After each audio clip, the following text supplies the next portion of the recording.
अस्सलामुअलैकुम बच्चों। Class 6 subject Urdu और हमारा आज का सबक जो मजमून जो है वो है काबली वाला। क्या सबक का नाम? काबली वाला। लास्ट सबक है हमारा बच्चों आज इस किताब का। अपनी अपनी किताब खोलिए और हम सबक पढ़ेंगे। मेरी 5 बरस की बच्ची जिसका नाम मुन्नी है घड़ी भर को खामोश नहीं रहती। एक दिन सुबह सवेरे मैं अपने नावल का 17वां बाब लिख रहा था। मुन्नी ने आकर कहा, बाबूजी, सबूद मेरा नौकर कोए को काग कहता है। वो कुछ नहीं जानता और इससे पहले कि मैं कुछ कहूँ उसने दूसरी बात शुरू कर दी। देखिए बाबूजी, भोला कहता है कि आसमान में हाथी अपने सोनों से पानी बरसाते हैं। भोला ऐसे ही झूठी बातें करता है। मैंने हिंस कर मुन्नी से कहा, मुन्नी तो भोला के साथ जाकर खेल, मुझे इस वक्त काम करना है। मेरा घर सड़क के किनारे है। एक दिन मुन्नी मेरे कमरे में खेल रही थी। अचानक वो खेल छोड़कर बरामदे में दौड़ गई और ज़ोर ज़ोर से काबली वाले पुकारने लगी। काबली वाले के कंधे पर मेवे का थैला और हाथ में अंगूरों की पिटारी थी।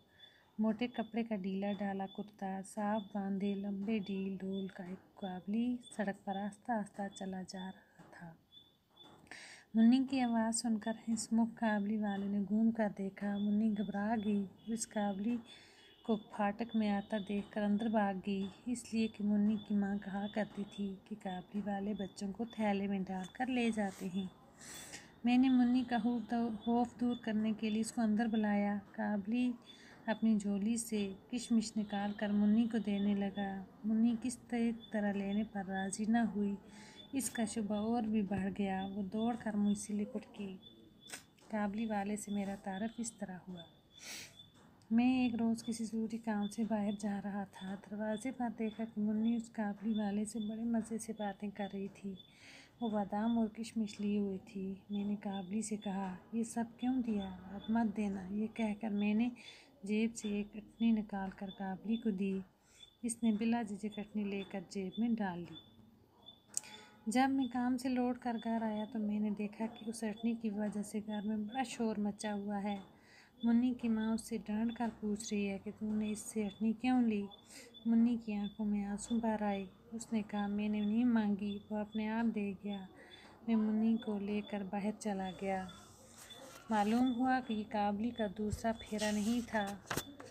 वो रोज़ घर आता था और पिस्ते बादाम देकर इसने मुन्नी से दोस्ती कर ली थी। काबली का नाम रहमत था। रहमत और मुन्नी की उम्र में ज़मीन व आसमान का फ़र्क था। फिर भी दोनों एक दूसरे के दोस्त हो गए। उन दोनों में कुछ बंदी टिक्की बातें होती थी। काबली वाला कहता, मुन्नी ससुराल जाओगी? मुन्नी नहीं जानती थी कि ससुराल किसे कहते हैं, लेकिन भला वो चुप रहने वाली कहाँ थी। वो तो उल्टा काबली से पूछती, तुम ससुराल जाओगे? लेकिन रहमत गौसा थान कर कहता, मैं तो ससुराल को मार दूंगा। ये सुनकर मुन्नी खूब हंसती। हर साल जाड़े का मौसम ख़त्म होने को लगता तो रहमत अपने वतन जाने की तैयारी करता और घर जाकर अपना रुपया वसूल करता, मगर एक बार मुन्नी से मिलने ज़रूर आता।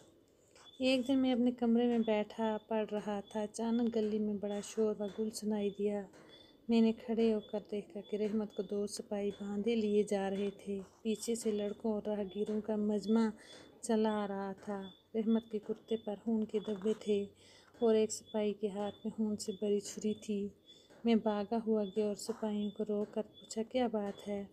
मालूम हुआ कि पड़ोस में एक चपरासी ने रहमत से चादर ली थी और अब वो दाम देने से इनकार करता था। इस पर झगड़ा हो गया और रहमत ने गुस्से में आकर चपरासी पर छुरी से हमला कर दिया।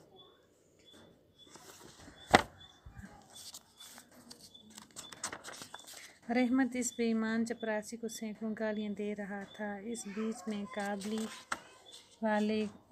वाले पुकारती। मुन्नी भी वहाँ आ गई। रहमत का चेहरा दम भर के लिए खुशी से खिल उठा। मुन्नी ने आती इससे पूछा, तुम ससुराल जाओगे? रहमत ने हंस कर कहा, हाँ, वहीं जा रहा हूँ। इसने देखा कि इसका जवाब से मुन्नी को हंसी आ गई। तब इसने गौसा दिखा कर कहा, मैं ससुर को मारता ज़रूर, लेकिन क्या करूँ, मेरे हाथ बंधे हुए हैं। तो बच्चों आज हम इतना ही पढ़ेंगे, तो कल इंशाअल्लाह हम इस सबक को पूरा करेंगे। तब तक के लिए बच्चों अल्लाह हाफ़िज़।